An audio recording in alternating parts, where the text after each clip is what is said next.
Good evening to all my dear students. मैं engineer Ashwini Sinha एक बार फिर आप सभी का अपने इस यूट्यूब चैनल पर वेलकम करता हूं, अभिनंदन करता हूं। तो दोस्तों, उम्मीद है कि आप सभी अच्छे से होंगे। और आज दोस्तों हम लोग एक बार फिर से इन्वर्स ट्रिग्नोमेट्री फंक्शन का चौथा लेक्चर करेंगे। और हमेशा की तरह इस बार भी हम आपसे यही कहेंगे कि इस वीडियो को देखने से पहले आप उन तीनों लेक्चर को देखें, उसके बाद ही इस लेक्चर को देखें ताकि आपको चीज़ें बिल्कुल अच्छे से समझ में आए। तो दोस्तों, इस लेक्चर में हम चर्चा करेंगे cot x और इसका इन्वर्स cot इन्वर्स x, इसके इन दोनों के ग्राफ की चर्चा करेंगे। तो दोस्तों, cot x को हम क्या लिख सकते हैं? तो cos x बटे में sin x। तो अब एक बात फिर एक बार हम लोग ध्यान देंगे कि यहाँ पर डेनोमिनेटर में हर में क्या है? sin x। तो इसकी वैल्यू 0 नहीं होनी चाहिए, क्योंकि जैसे ही इसका वैल्यू 0 हुआ तो cot x क्या हो जाएगा? हमारा नॉट डिफाइंड, अपरिभाषित हो जाएगा। तो मित्रों, sin x कहाँ कहाँ 0 होता है?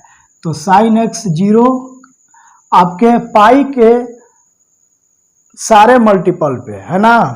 पाई के हर मल्टीपल पर sin x हमारा क्या हो जाएगा? 0 होगा। ऐसा क्यों? क्योंकि sin x हमारा y एक्सिस पर होता है और पाई का जो मल्टीपल है वो x एक्सिस पर होता है ना। ये हम समझा चुके हैं। तो हर x पर y क्या होगा? 0 है ना। x एक्सिस का इक्वेशन क्या होता है? y बराबर 0। तो इसलिए n पाई पर हमारा क्या हो जाएगा? ये sin x 0 हो जाएगा। ठीक है। तो x का मान कभी भी हमें क्या नहीं लेना है जी, यहाँ पर ऐसे बोल दो, x का मान हमें n पाई के बराबर नहीं लेना है, क्योंकि यहाँ पर ये 0 हो जाएगा। और n क्या है? तो n हमारा इंटीजर है, पूर्णांक है। ठीक है दोस्तों, तो ये बात आप अच्छे से समझे होंगे। अब आइए इसकी ग्राफ की चर्चा करते हैं।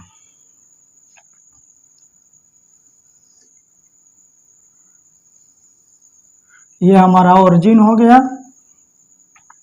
बिल्कुल आप कॉपी पेन लेकर बैठेंगे और आराम से चीज़ों को अभी समझिए। ठीक है, कहीं कोई दिक्कत नहीं होने जा रहा है आपको। यहाँ पर दोस्तों पाई बाई टू जोड़ते हुए जाइए, तो ये हो जाएगा पाई और ये हो जाएगा 3 पाई बाई 2 और ये हो जाएगा 2 पाई। ठीक है। और ये इधर देखिए, यहाँ पर हो जाएगा माइनस पाई बाई 2, यहाँ पर हो जाएगा minus pi, minus 3 pi by 2 और ये हो जाएगा माइनस 2 पाई। ठीक है। तो दोस्तों, ये 0 है यहाँ पर, तो साइन 0 0 होता है। ठीक है। और ये पाई, तो इस पे जो है ग्राफ टच नहीं करेगा, क्योंकि यहाँ पर ये नॉट डिफाइन होगा। क्योंकि साइन 0 का मान भी 0 होता है, तो डिनोमिनेटर में 0 नहीं होना चाहिए। और फिर पाई पे भी जो है 0 होगा। तो अब देखिए, यहाँ से हम चल रहे हैं 0 से पाई बाई 2, तो 0 से पाई बाई 2 पर ये ग्राफ कैसे आएगा? तो मैं आपको थोड़ा समझा रहा हूँ। देखो, cot 0 क्या होगा? तो cot 0 तो नॉट डिफाइन होगा, या फिर कुछ लोग इसको इनफाइनाइट बोल देते हैं। ठीक है। चलिए, क्यों? क्योंकि cos 0 यहाँ पर 1 हो जाएगा और sin 0 0 हो जाएगा। ठीक है ना। अच्छा, ये बताइए cot 30, तो cot 30 देखो, tan 30 होता है 1/√3, तो cot 30 हो जाएगा √3। मतलब अगर इसका वैल्यू लेंगे तो 1.73 समथिंग होता है। ठीक है। cot 45, तो ये हो जाएगा 1। और cot 60, तो tan 60 होता है √3, तो cot 60 क्या हो जाएगा? 1/√3। ठीक है। और cot 90 क्या हो जाएगा? 0 हो जाएगा। तो एक बात आप समझ रहे हैं कि यह वैल्यू लगातार गिरता हुआ आ रहा है ना। 0 पर तो मान लो कि नॉट डिफाइन है या इनफाइनाइट है, तो यहाँ से 1 से ज़्यादा हुआ, फिर 1 हो गया, फिर इसकी वैल्यू 1 से कम ही आएगी और फिर ये 0 हो जाएगा। ठीक है दोस्तों, तो यहाँ पर कुछ ग्राफ इस तरह से आएगा, यहाँ से गिरते गिरते गिरते गिरते ये देखो π/2 पर 0। ठीक है, थोड़ा और अच्छे से इसको हम लोग बना लेते हैं, है ना। ये यूँ आएगा और यहाँ पर π/2 पर ये 0 होगा। इसको हम अच्छे से एडजस्ट कर दें, थोड़ा यहाँ रखना π/2।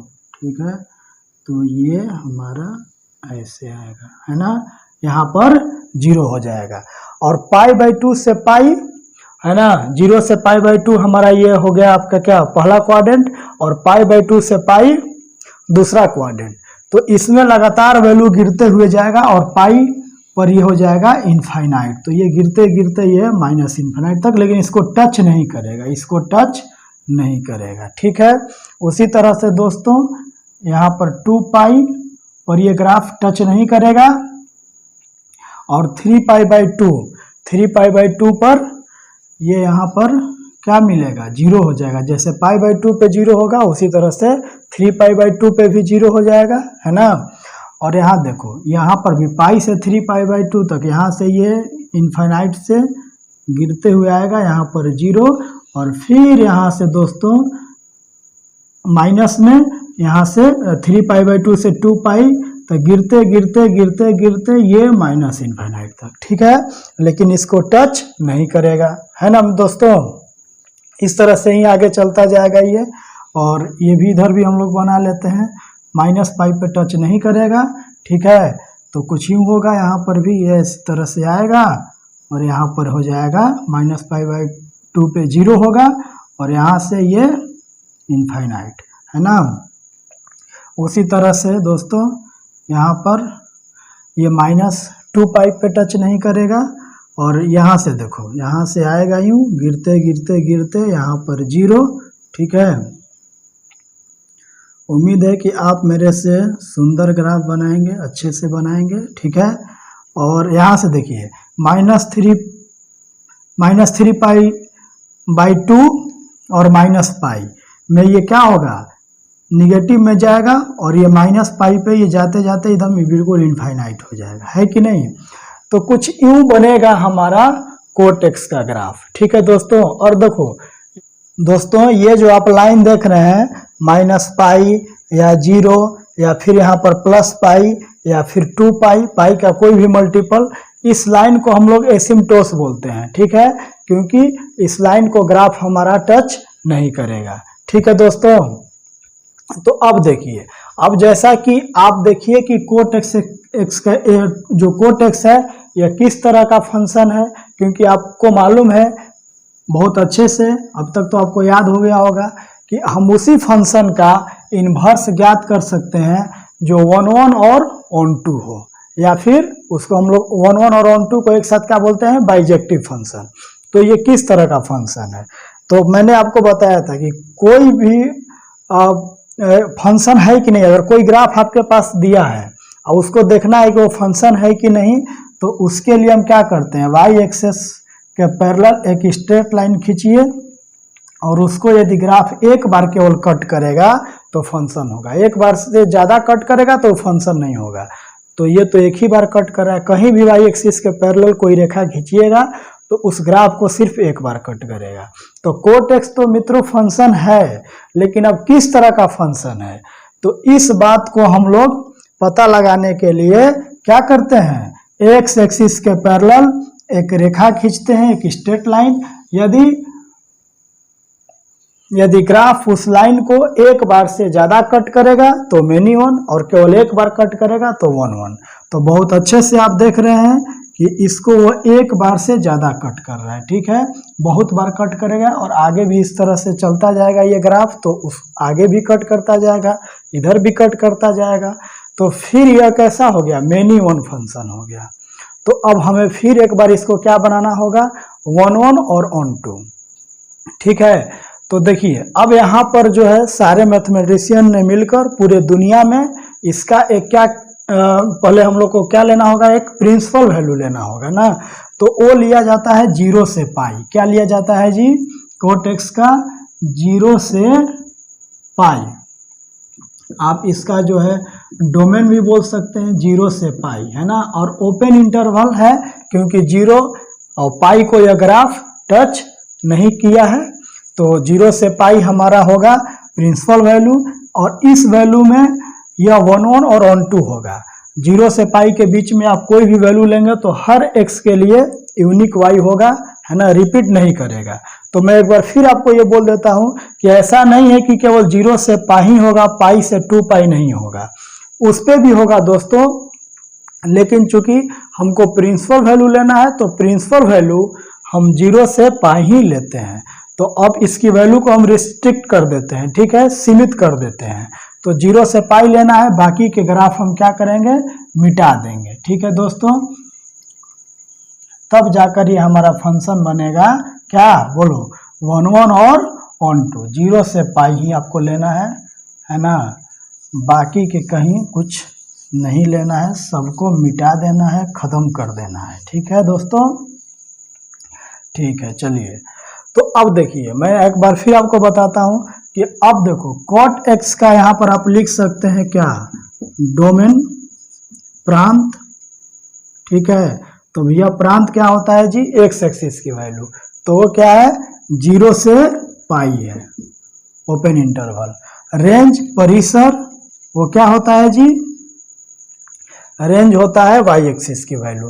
तो देखो ये तो वाई एक्सिस पर ये चलते चलते इधर प्लस इन्फिनिटी और इधर माइनस इन्फिनिटी, तो इसको हम आर बोल देते हैं, मतलब हर रियल वैल्यू, है ना। क्या है यहाँ पर? रेंज क्या है? रियल वैल्यू है, ठीक है। तो ये हमारा कोट एक्स का हो गया। तो अब देखो दोस्तों, जब कोट इनवर्स एक्स का, है ना, क्या हो जाएगा डोमेन? बताइए। अब इसका आप जो है यह रिवर्स है, तो इसका जो रेंज है उसका वो डोमेन होगा। तो डोमेन इसका क्या हो जाएगा जी? Real value. और रेंज क्या हो जाएगा? बताइए। परिसर क्या होगा? जो इसका डोमेन है वही इसका रेंज होगा। तो ये होगा 0 से पाई, ठीक है, ओपन इंटरवल, है ना, 0 से पाई। तो ये आ गया डोमेन और रेंज कोट इनवर्स एक्स का। अब उसकी देखिए अगर ग्राफ बनाएंगे तो आपको क्या करना होगा? यहां से y बराबर x एक लाइन खींचिए जो ओरिजिन से ऐसे जाएगा। y बराबर x क्यों? कुछ इस तरह से जाएगा, ठीक है दोस्तों। तो देखिए अब इसका क्या करना होगा? इमेज लेना होगा, है ना। तो ये देखो इस तरह से है। कैसे है? ये जो है वर्टिकल है, तो एसिम्पटोस पे ये वर्टिकल है तो ये हॉरिजॉन्टल हो जाएगा, है ना। मतलब कुछ ये यूं आएगा इस तरह से, है ना, ऐसे आएगा, ये ऐसे आएगा, ठीक है। और ये आपका जो है π/2 पे यहाँ ये टच करेगा, ठीक है। और ये देखिए उस यहाँ पर क्या, यहाँ से ये जो है डाउनवर्ड है तो ये अपवर्ड हो जाएगा, मतलब ये कुछ ऐसे ग्राफ निकल जाएगा इस तरह से, ठीक है। अब इसको हम जो है अलग करके बना लेते हैं ताकि आपको कहीं कोई कन्फ्यूजन न हो, और आपको मेन मुद्दे की बात यही है कि यही आपको याद रखना। तो इसका तो ग्राफ कुछ इस तरह से होगा, ठीक है, टेंशन आपको नहीं लेना है, यही हम मिटा देते हैं इसी को, ठीक है। और एक क्लियर ग्राफ बनाते हैं कोट इनवर्स एक्स का, और उसी को एकदम दिमाग में जो है उतार लेना है, दिलो दिमाग में, और वही आपको काम आएगा। तो देखो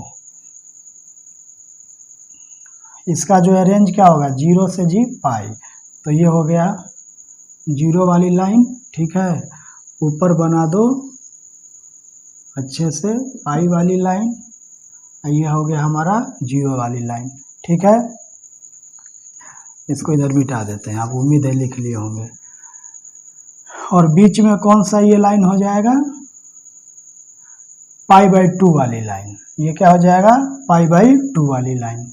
तो देखो ये हमारा ग्राफ कुछ ऐसे आया था, इस तरह से आएगा, यूं यहाँ मिलेगा, और यहाँ से ये जो है बिल्कुल प्यार से इसके बगल से गुजरता हुआ निकल जाएगा, है ना। इसको टच नहीं करेगा, ये 0 वाली लाइन को भी टच नहीं किया है, यही यहाँ पे, और ऊपर पाई वाला लाइन को भी टच नहीं करेगा, और यहाँ पर क्या हो जाएगा? π/2, ठीक है। तो देखो अब हमारा ये प्रयास रहेगा कि ये जो है ग्राफ, ये जो इमेज है आपको याद हो जाए। तो याद करो साइन इसके पहले टेन इनवर्स एक्स का जो हम ग्राफ बताए थे तो वह क्या होता है, लेटा हुआ फ था। वो कुछ इस तरह से बना था दोस्तों, लेटा हुआ फ, है ना, ऐसे हुआ था ना, लेटा हुआ चढ़ता फ। कैसा था, लेटा हुआ चढ़ता फ। और इसको मैं बोलता हूं समझने के लिए, यह उतरता हुआ लेटा फ है। कैसा है, ये लेटा हुआ चढ़ता फ।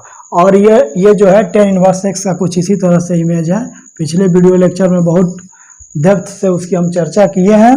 तो कोट इनवर्स एक्स का ये जो ग्राफ देख रहे हैं आप, इसको आप मन में ऐसे ही जो है इसको समाइएगा कि ये जो है लेटा हुआ उतरता फ है। कैसा है इसका आकृति जी, लेटा हुआ उतरता फ, लेटा हुआ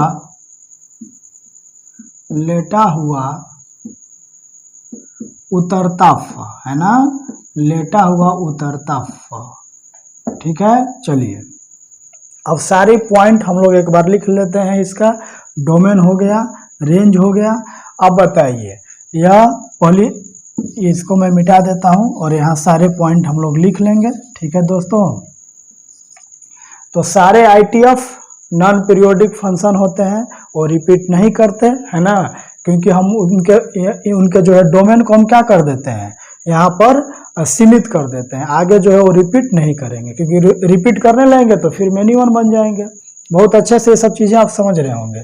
तो ये क्या हो जाएगा जी, non periodic function, non periodic function. ठीक है, नॉन पीरियोडिक फंक्शन रिपीट नहीं करेगा। अच्छा अब बताइए, इंक्रीजिंग है या डिक्रीजिंग है, तो उसके लिए क्या करना है, लेफ्ट से राइट जाना है। यदि लेफ्ट से राइट जाने पर ग्राफ गिरेगा तो डिक्रीजिंग होगा, और यदि उठेगा तो इंक्रीजिंग होगा। तो लेफ्ट से राइट जाने पर दोस्तों ये हमें क्या कर रहा है, नीचे की ओर ले आ रहा है। देखो लेफ्ट से राइट हम जा रहे हैं तो ये क्या कर रहा है, नीचे की ओर लेकर आ रहा है। इसका मतलब यह कैसा है फंक्शन, डिक्रीजिंग फंक्शन। कैसा है जी, डिक्रीजिंग फंक्शन, डिक्रीजिंग फंक्शन, है ना। चलिए अब बताइए दोस्तों, यह सम फलन है या विषम फलन है ना, ऑड फंक्शन है या इवन फंक्शन है। तो ऑड फंक्शन के लिए हम क्या पढ़े हैं कि वो होना चाहिए सिमेट्री अबाउट ओरिजिन। ओरिजिन यहाँ पर तो देखिए, ओरिजिन तो यहाँ 0 पर, ये तो कोई ग्राफ ही नहीं है ना, तो ये ऑड तो हो नहीं सकता।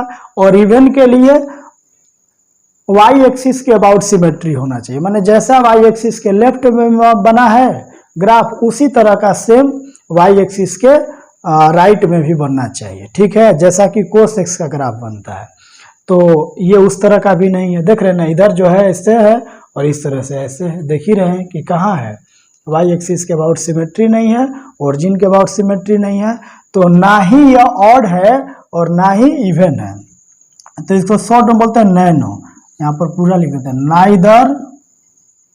Neither even nor odd function, है ना। ठीक है, इसको शॉर्ट में याद करिएगा, नैनो, नैनो कार।